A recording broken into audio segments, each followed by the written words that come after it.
Hello, I'm Robert, and you're welcome here in my business shop. On today's episode of What's on My Workbench, I've got things pretty well set up. I'm going to say I'm 90% set up in here. And I've just got a few items. Well, actually, I've got a bunch of projects I'm trying to get all headed in the right direction here. But I thought I'd let you follow along a little bit on a couple of the projects I'm working on this morning. I appreciate you taking time to be with me in the shop today. So the first thing I'm working on in the shop is I had one of my repeat customers ask me if I could repair this, and obviously I'm not going to repair the leather, but I'm going to make a new billet to go on here for this Ranger belt. And I myself, I like Ranger belts. I like the way they look. It's got a fairly lightweight buckle on here, which I'm always intrigued to find belts that have a lot of years on it. This is one of his favorite belts to wear just as an everyday belt around the shop. And it's a pretty lightweight buckle, but it looks like it's held up very nicely. And so there's a couple things going on here. One, he's lost some weight and he wants this belt made smaller. He'd gotten all the way down to where he was trying to get in this last hole here. And on a Ranger belt, it can be difficult to get the buckle fastened on the last one. And he was pulling pretty hard, obviously, and tore the leather there. So I'm going to remake this piece here. And at the same time, I'm going to move this over to where he's got this hole that he was trying to get used in here. So I'm going to move over, maybe not all the way 2 holes, but somewhere around 2 holes. But I thought this was a good opportunity. I've often wondered, a lot of times I'll put contact adhesive here and I'll glue the billet on there. And if you can see there, I think you can in the light, this has been moved before. It used to be here, and he says it's a very old belt. But it used to be here, and then someone moved it over one to here, and I'm going to move it over yet again. So it really has me thinking a little bit about when I make my own Ranger belts, should I put contact adhesive there? And I'm really kind of leaning towards not. Here's a good example of a belt that's got a lot of years of use on it, and that's not where it failed. It failed here. So anyway, I'll put that in my memory bank, and I'll be thinking about how I want to handle that in the future. But in the meantime, what I need to do is I need to remake this piece here, and it's fairly thin. I'm going to guess 9 ounces. Yep, it's 9 ounces of leather there, and myself, I don't like thin leather belts, and to me, I call a 9-ounce belt thin. The belt body here, I'm going to assume is the same. Yeah, it's the same thickness. And obviously on a Ranger belt, when you look at this, the area that is the most stressed is this piece right here, because it's the smallest piece. You've put a hole in it here. And so there's really not a whole lot of leather on either side there. There's probably, I don't know, 3/4 of an inch. It's probably even less than that of actual leather once you cut a hole in here. Let's see. Now this billet's 3/4 of an inch wide. So then you take out an 1/8 there. You got 5/8 of leather split between 2 sides there. So, that's another thing. So what I'm going to do is I'm going to go back, and I'm probably going to be a 10 ounce, but I'm going to, like I do on my belts, this is a single ply. I'm going to make this as a double ply because it will be stronger than a single ply. And then I will sew it on there. And he said, don't worry about stitching and all of that. It's really just a work belt. But I tell you what, I want it to match, and I'm going to go ahead and make this and do that. The next little bit of a challenge for me is the color. This color here probably didn't have any color when it was first done. I mean, I guess it could, but I need to try to make sure I stay light on this leather. So I'm going to get some leather cut out here, and then we'll come back when I'm in the, cutting out phase and all of that. All right, so when we get scrap leather, I've got a whole box out over here of just odd cuts and such. But a lot of times when I'm working with belt straps, if I end up with a nice looking scrap that's somewhere between 12 and 24 inches long, I'll put them in a box like this, and it's kind of handy to have that here. And I've just got various thicknesses here, and I use these for different projects. and I create a lot more scrap than this, but I take and I put some in here, and once I accumulate a box of it, then it keeps going back in my regular scrap bin. It's just an easy way for me to organize these here. And you know, I've got different thicknesses in here from different projects. There's a 4-ounce one there, and I'm trying to come up with you know, something around 9 or 10. And so I have already dug in here a little bit, and I came up with these 2 strips here, and they're long enough. And if I put them together, I'm 9.5 ounces. There's 10 ounces there, so it varies a little bit. So I think I'm gonna work with these. This is long enough here for what I need to create. So let me put my box away here. And I have like 3 of those boxes, and I put different size straps in each one of those. So the next thing I'm going to do here is, you know, you can do this a couple different ways. I can cut one that size, then laminate it to the other one, and then trim around it. Or I can, you know, laminate them together and use a strap cutter and cut that thickness. But you know, it's 6 1/2 dozen the other. So I think what I'm going to do is I'm just going to laminate these together, and then I'll cut them. My edges will then be, you know, exactly, and I'll have to like trim around those. And then all I need to do is put my English point on this end, and then I'll have to trace and cut out this shape here on this end. So let me set up and get some contact adhesive here.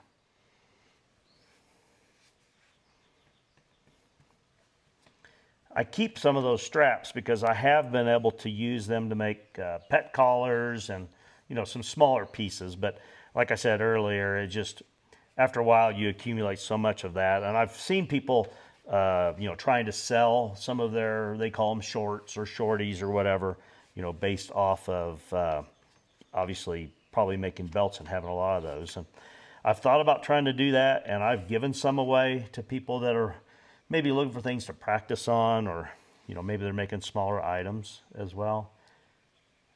I've said before in other videos, it's kind of a challenge coming up with enough projects to use up your smaller pieces of leather.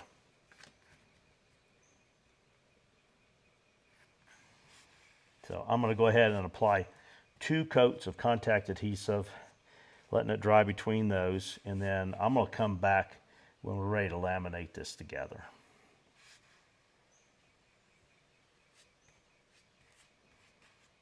All right, so I'm going to line these up. Just work off of one edge here.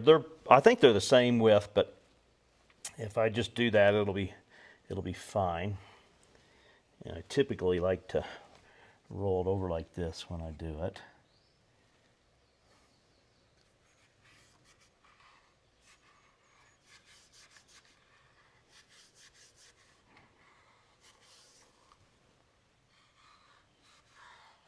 Yeah, this one's a little narrower. That's all fine. I'm going to get it all trimmed to size here before I'm finished.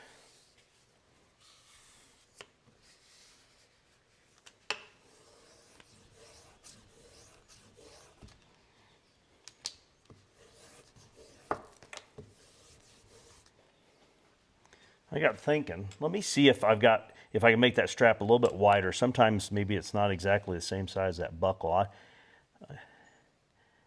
There's not much room in there, yeah.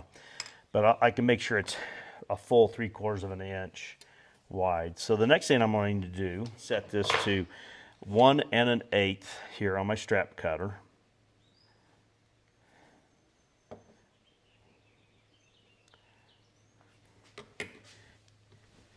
And I'll cut this strap here. Let me go this way.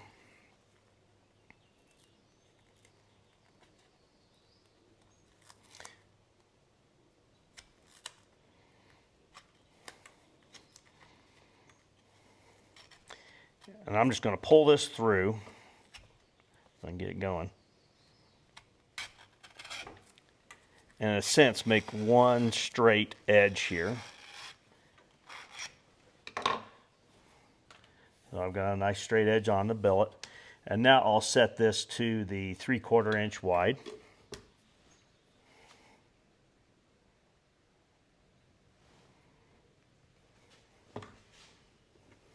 And I'm going to take a scrap here and run it through.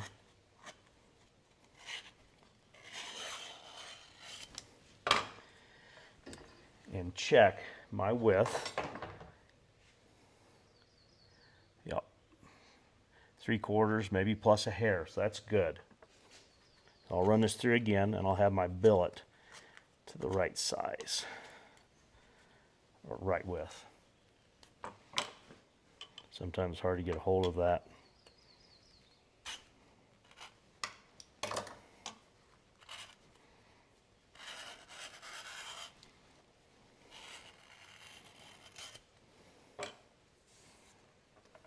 Okay. Alrighty. So now I just need to replicate the shape. And I'm going to do that. Let me pick which side's the top. I work from the top. They're pretty identical.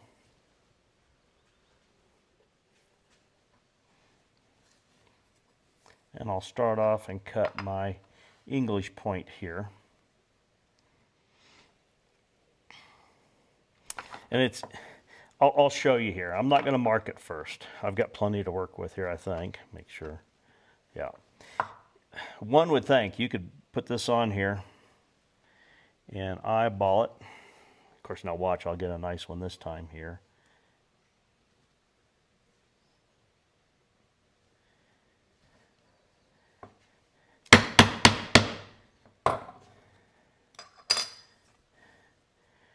It's not bad, but you can see it's tipped that way a little bit, so it's not centered. And even after doing this, you may not get it exactly centered, but I'm going to find the center of here. And now I can put my tip there, and I line up. I find instead of looking at the outside to see that, because that's somewhat rounded, this groove on the inside's pretty much, you know, to a point. So I'll line it up there. Then I'll tip back here. And this is a 3/4 inch English point. And if you remember, I said it's slightly wider than that. But I'll trim this with a knife.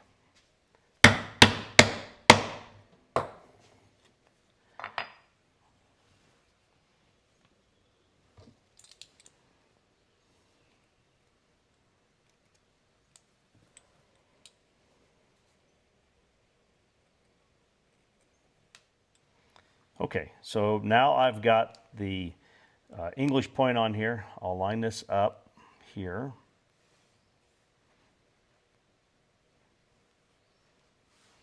And now I have my length. I hope everybody's having a good day today here. It's kind of a casual day in the shop, I guess, somewhat. I'm just working on several different projects. A couple of subscribers reached out to me with some, and I'll share some of that as I go, and some will be their own video.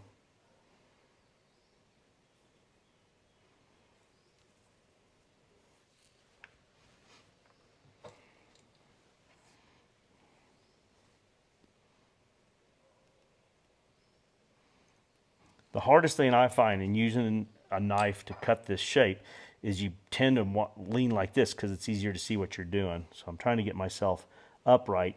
In this first cut, I'm just going to, I'm not worried about trying to cut all the way through. I'm just trying to stay on the line and keep my knife vertical. The next cut will be easier because it'll want to follow that anyway.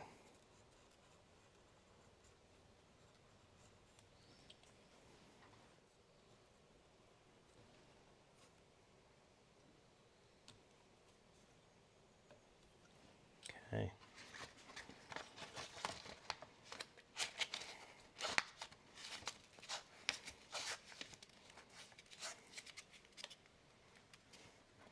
Then you can see I'm not completely equal with my ending point. I'm off here a little bit. Instead of using the knife there, I'll just use some sandpaper here and I'll work on that.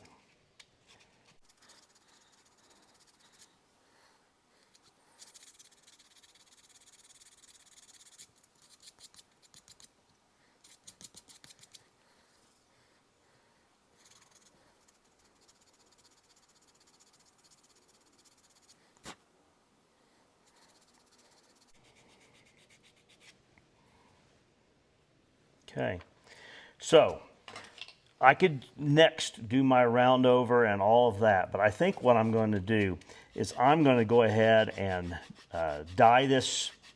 I've decided I'm going to put the golden brown dye on here. And one reason why I do that now is the dye, most of you know, if you do leather work, that the dye tends to stiffen up the leather a little bit. And if I get that done, then it's easier to use my corner tools with it, you know, a little bit harder. So I'm going to go ahead and set up and dye this.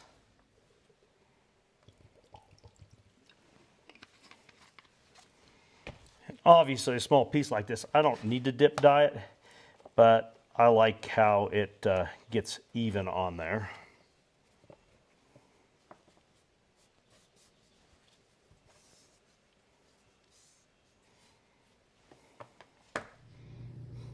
All right, so the dye has dried, and I need to do my edge work. And what I find sometimes is that if I've done edge work and if I ride up too much, then it varies this width here. So I usually put my marks in for my stitching line first. So, and it's really pretty close to the edge, so I need to adjust this over.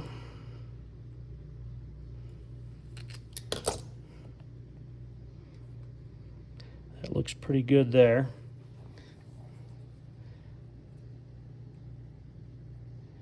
And it probably doesn't have to be exact. So I'll just do this marking here, and I'll do my round over on it. And since it's pretty narrow here, I'm not going to use a big wide round over on it. I think I'll use the number 2 Ron's.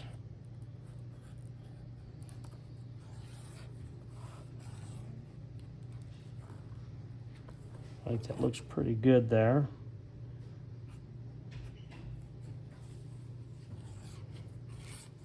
Now we'll put our stitching holes in here.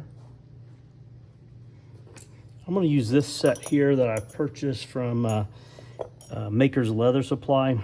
It's thinner than these here, and since I'm dealing with a small piece here, I don't want the holes to be oversized. And the customer told me not to worry about doing the stitching around here, but it won't take me very long. And you know, I might as well give them something that, you know, represents what they had before.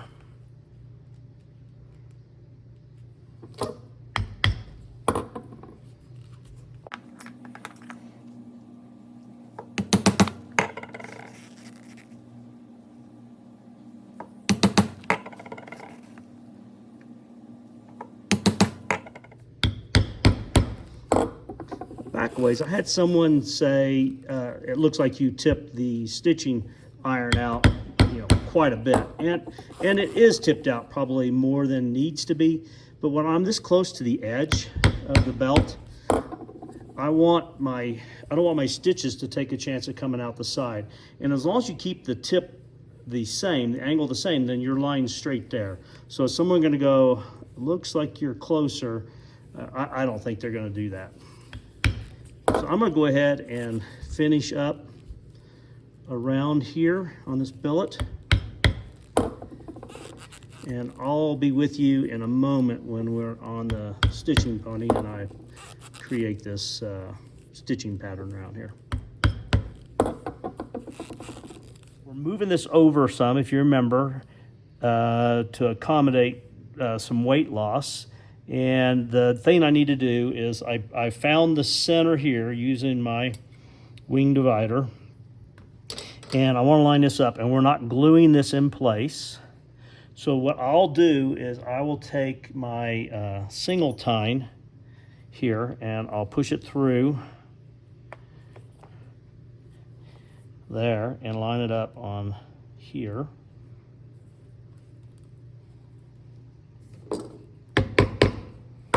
Just kind of tack it in place and mark where these stitches go, and then I'll go back with my single tine and just create all those holes.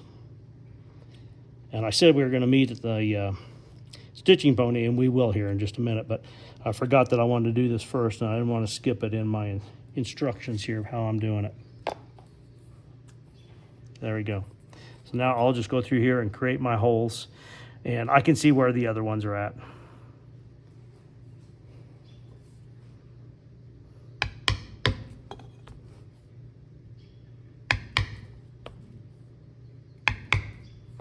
So I'll see you over at the stitching pony. All right, I went through my thread, and I've got one here that looks the same color. I don't know if it's this started off white and it's just dirty, or if it started off cream colored, but I've got this Tigeritza cream, and we're going to use that to do the sewing.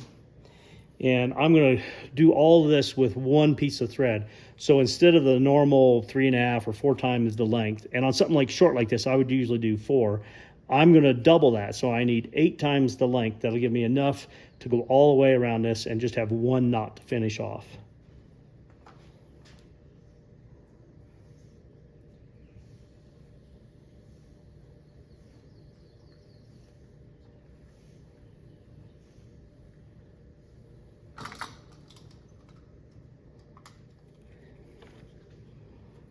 So what I intend to do on this stitching is I'm going to start here, and I'm going to go all the way to the tip and around to here. Then I will sew from here around here through on the belt. That keeps from having any additional knots on there.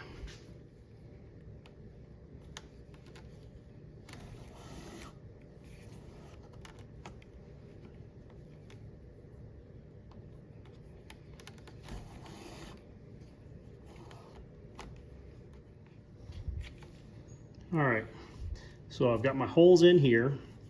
I went ahead and put a little bit of a burnish on the edge, not a crazy amount because the edge of this belt isn't. So I didn't want it to like stand out kind of as odd. And now I'm going to sew this onto the belt itself. And I want to make sure, I think I marked the holes right, but I'm going to make sure. So I'm going to count 1, 2, 3, 8, 9, 10, 11, 12, 13, 14. Good, so we're correct. So I'll take this first one here, and I'll run that through. And it's going to go through here as well. This next one, what I'll do is I'll run it through here. It just needs to get to the other side somehow. And you'll see what I mean here in a moment. So I'm going to run this through here.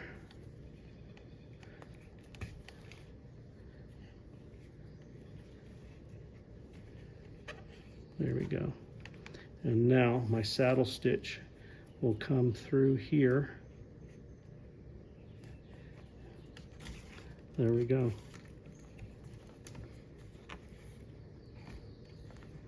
Just like that. And now I'll sew my way around this. When I come up here, I'll sew over to here, and I will make a jump into this hole as well so that it doesn't have naked leather there, so it conforms. And then I'm going to bring them both out and tie them over here on this side. So I'll go ahead and stitch around here, and I'll come back when we're ready to knot this. The only thing left to do, I believe this belt just has an oil finish on here, but since I use dye on here to try to get the color somewhat close to it, I want to put a coat of tan coat. So I'm going to tan coat the whole belt, and that'll get it sealed up nice. And if you're not familiar with tan coat, that is a clear finish that you can continue to oil the leather through as opposed to Reslene. So I'll be with you here in just a minute when we get ready to tie this off.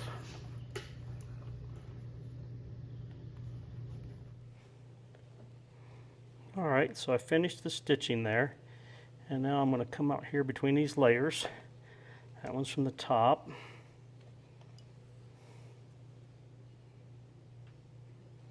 This one's from the bottom.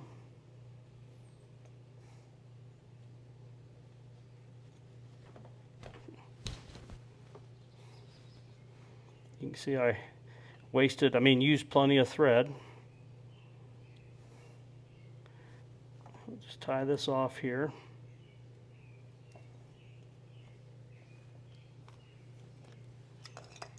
melt this off.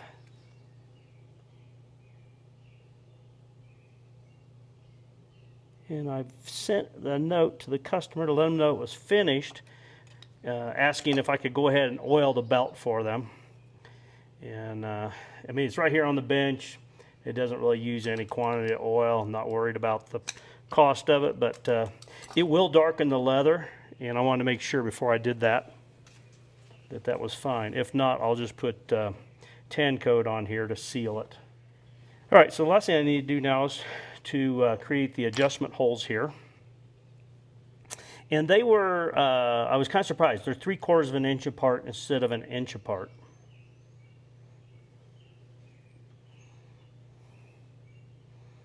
Yeah, so it's going to go just like that. I think this looks pretty good. Stitching's a little bit different, but I think he'll be happy with the results here. So let me lay this out, and I'll just go ahead and do the same 3/4 of an inch between stitches, even though that's kind of not my thing. The first one is 4.5 inches from the tip.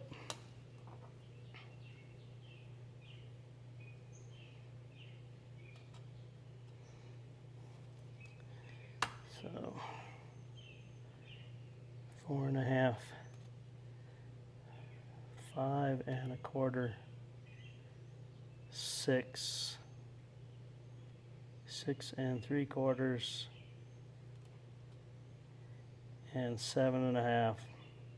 And you know what? I'm going to go ahead and I'm going to put one extra hole here, 8.25.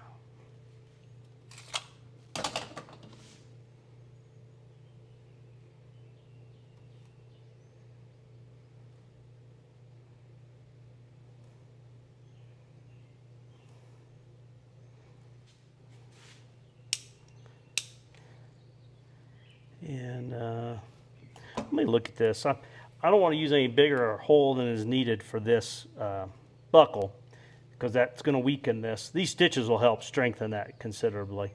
These stitches, you can see, were all worn out from use.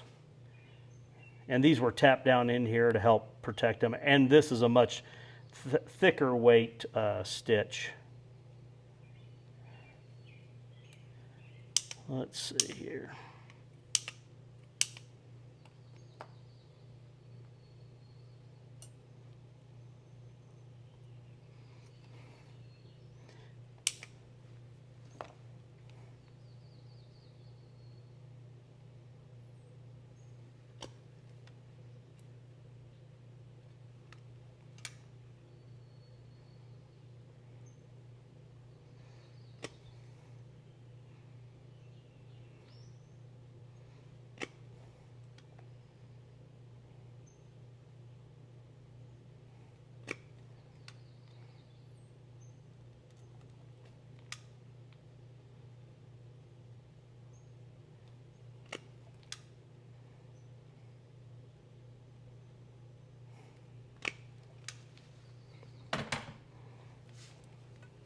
Let's do the test fit.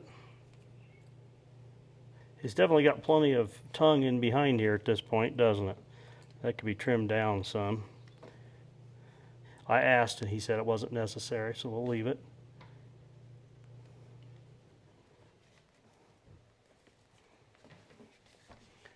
Looks pretty good. Once I get oil on this, clear finish on this part of it, I think it'll match up pretty good on color, and I think it's a repair that's worthy. So here's the repaired belt. I tell you what, maybe the Ranger belt's not for everybody, but I enjoy a good Ranger belt, and I like this one here, very classic look. So I made this part here that the buckle goes through, and I think I got the color matching up pretty nicely on here, and it fits good here. A little snug, that's good. The billet that I replaced here is a little bit thicker than the old one. So if it's going to fail, it'll fail someplace else. I suppose probably if it's going to fail, it would be here. But I'm really surprised that there's not much wear and tear there. So I think the belt's doing pretty well. and it's good for another time around. But I just thought maybe you'd enjoy spending a little time with me in the shop today. I hope you're having a great week. Please like, share, and subscribe, but more importantly, have a great day.